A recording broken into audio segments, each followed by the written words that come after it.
O cenário atual exige um pragmatismo gigante.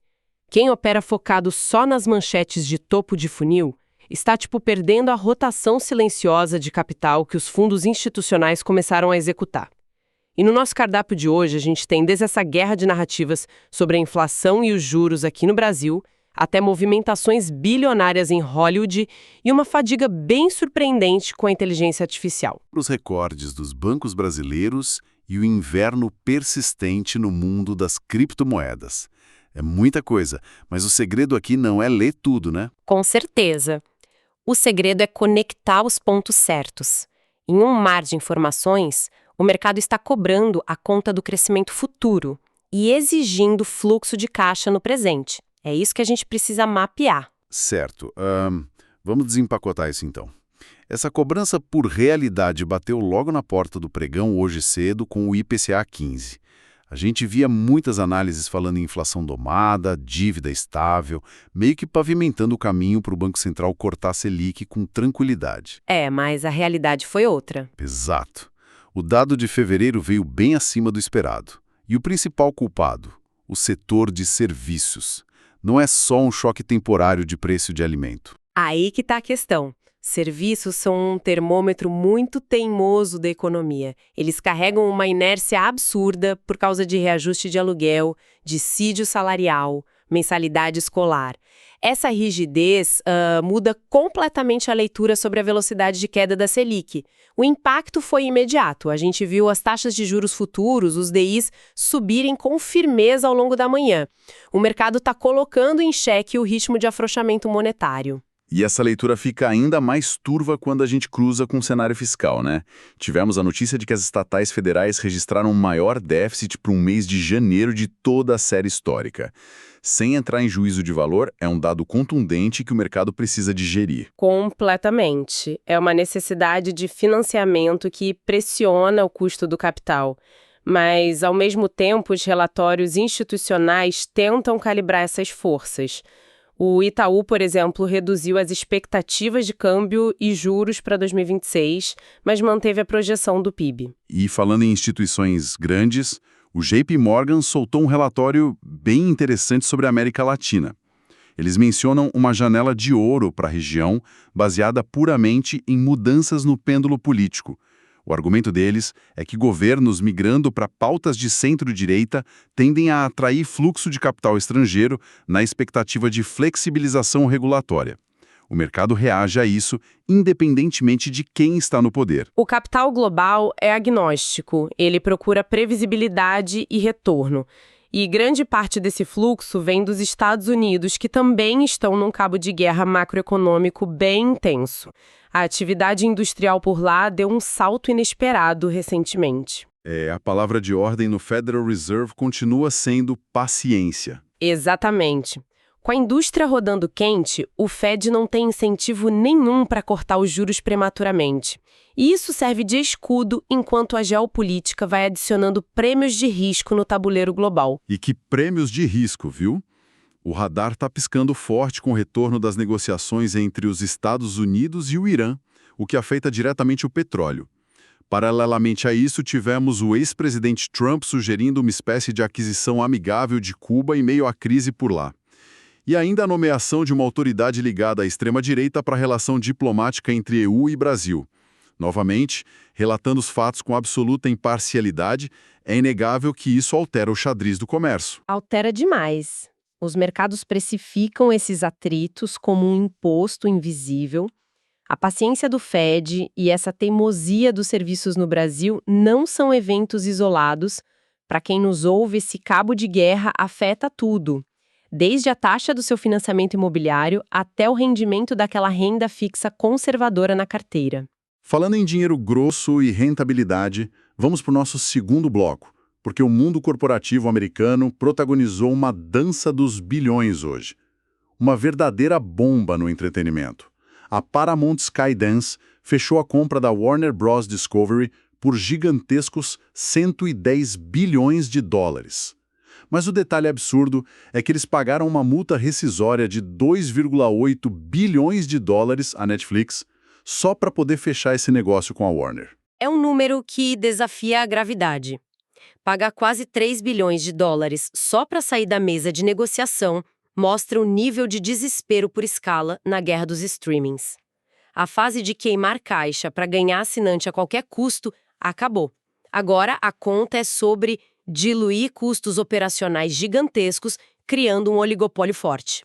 Isso contrasta muito com o paradoxo que a gente está vendo na inteligência artificial. Os números lá também são absurdos, mas o sentimento está mudando.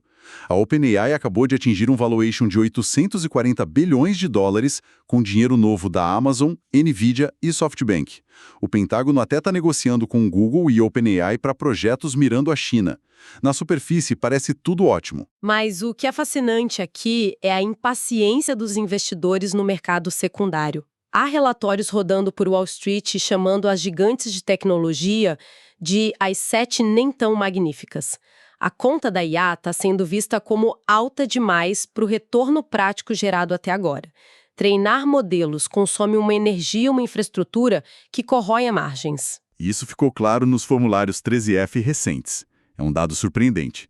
Os bilionários estão reduzindo a exposição à Nvidia e migrando o dinheiro deles silenciosamente para setores da velha economia, como energia e saúde. Isso é o smart money se movendo. Estar bem informado significa ver além daquelas manchetes brilhantes de tecnologia. Esses grandes fundos perceberam que a infraestrutura física, como a rede de energia que alimenta os data centers, é o verdadeiro gargalo.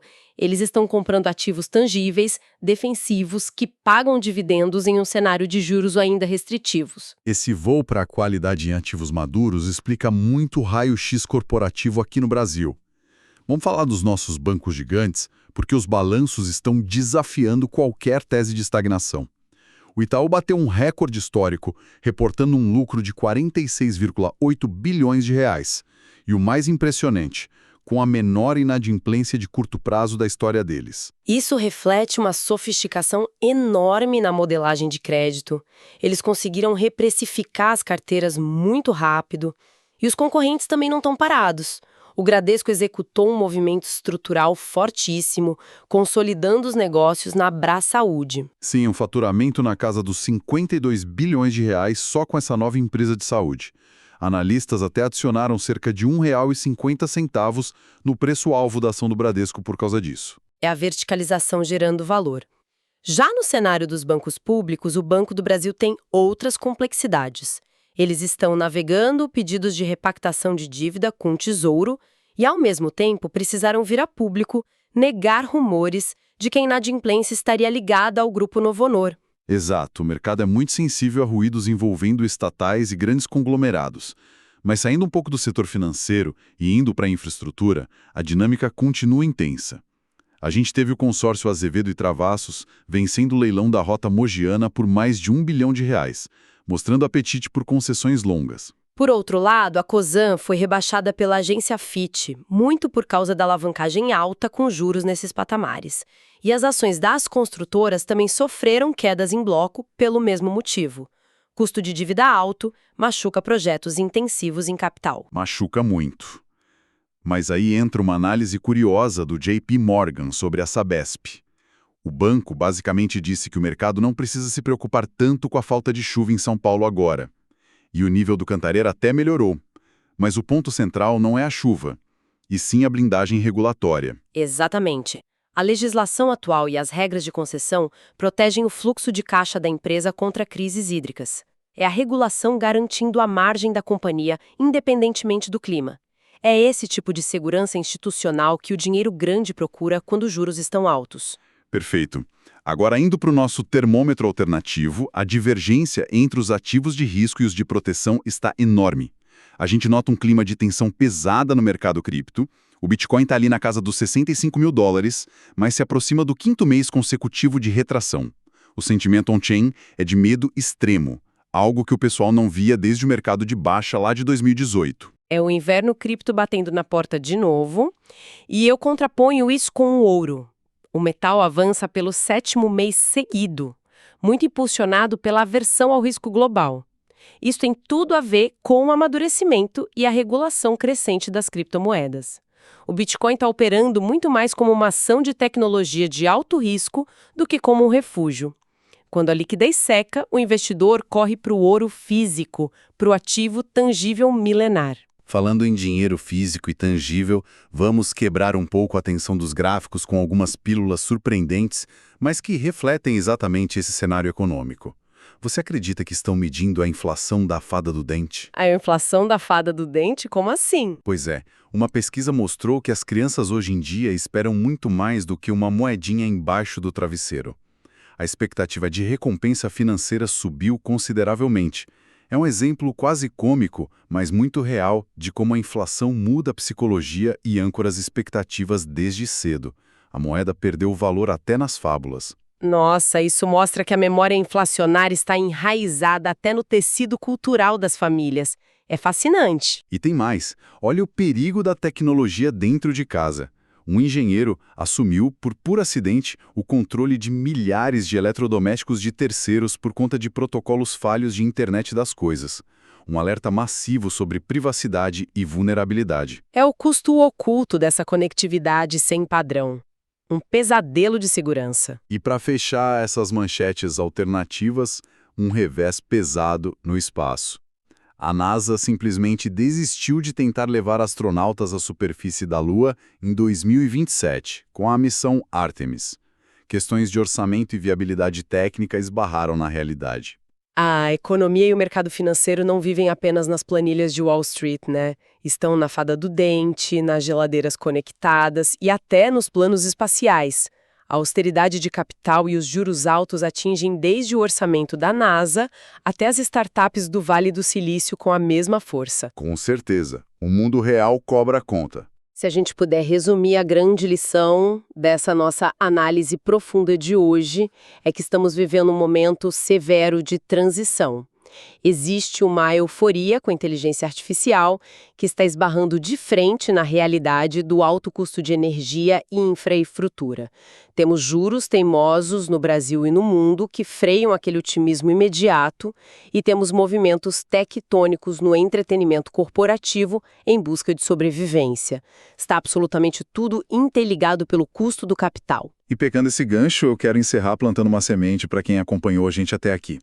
Considerando que os bilionários estão tirando dinheiro das gigantes que desenvolvem a IA e colocando em saúde, energia, ativos físicos, e vendo o mercado cobrar resultados reais dessas inovações tecnológicas? Sim, buscando valor tangível. Exato.